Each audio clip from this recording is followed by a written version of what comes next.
Nose surgery, or rhinoplasty, is one of the most common plastic surgery procedures.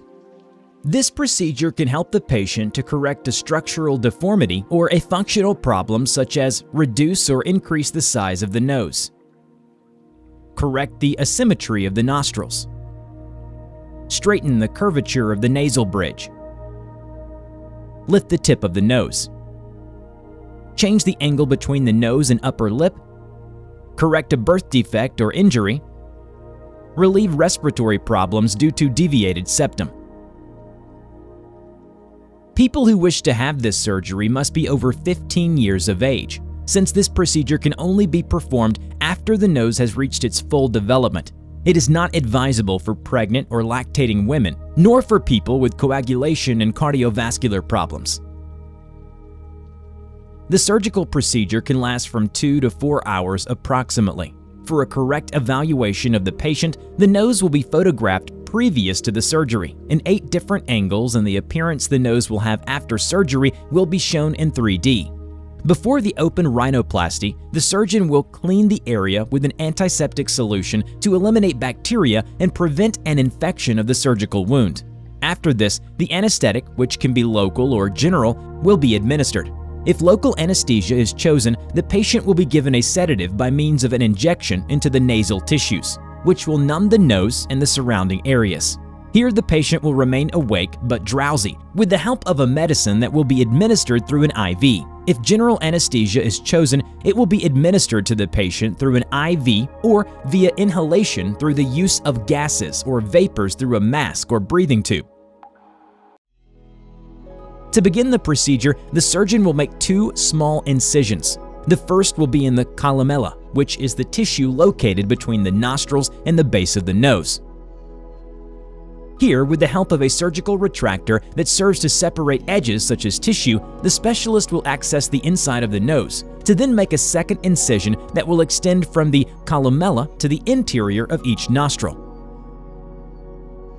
With surgical scissors, the doctor will carefully separate the skin along the columella by pulling it upwards. Using surgical scissors and a series of retractors, the physician will continue to very carefully remove the skin from the underlying cartilage, which is the cartilage that extends from the nasal bones to the septal portion. Once the skin of the nose is detached from the nasal bone, the surgeon will be able to make the necessary corrections to the nose. Open rhinoplasty allows the doctor to better modify the nose in patients whose tip is wider or protruding. The specialist may choose to remove a portion of the alar cartilage, which is what helps define the cosmetic contour and nostrils.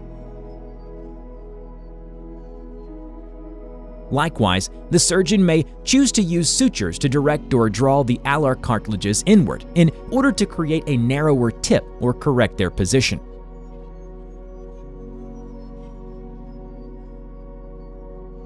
One of the main objectives of rhinoplasty is to remove the dorsal hump, which is normally made up of cartilage and some bone that alters facial harmony. To remove it, the surgeon can opt for the use of an osteotome, which is a similar device to a chisel used to cut bone. Once the doctor has cut away the desired parts of the cartilage and bone, he can use a delicate surgical rasp to gently tap the protuberances of the nasal bones until they are fractured and displaced upward, thus giving the appearance of a more cosmetic nose. On the other hand, the tip of the nose is normally the element that dictates the goal, and for this reason the back is adjusted to the dimensions of the tip.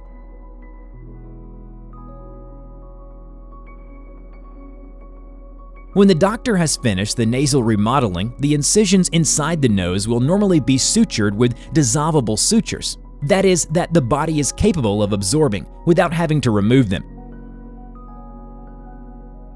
In some cases, it is possible to place nasal splints inside and outside the nostrils to provide support and firmness while the nose heals.